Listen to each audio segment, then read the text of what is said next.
കുറ്റിക്കുരുമുളക് നന്നായി വളരാനും കഴിക്കാനും ഇങ്ങനെ ചെയ്താൽ മതി. ഒപ്പം നൽകാം കുരുമുളക് സ്പെഷ്യൽ മരുന്ന്. വീട്ടുമുറ്റത്തൊരു കുറ്റിക്കുരുമുളക് ഉണ്ടെങ്കിൽ വീട്ടാവശ്യത്തിനായുള്ള കുരുമുളക് ലഭ്യത ഉറപ്പാക്കാനാവും.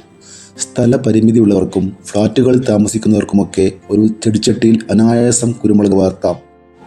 കാര്യമായ പരിചരണം ആവശ്യമില്ലെങ്കിലും നല്ല നടിയിൽ മിശ്രിതവും കൃത്യമായ വളപ്രയോഗം കുറ്റിക്കുരുമുളകിൻ്റെ വളർച്ചയ്ക്കും നിലനിൽപ്പിനും ഉൽപ്പാദനത്തിനും ആവശ്യമാണ്. കുറ്റിക്കുരുമുളക് നന്നായി വളരാനും ഫലം തരാനും ശ്രദ്ധിക്കേണ്ട കാര്യങ്ങൾ നോക്കാം.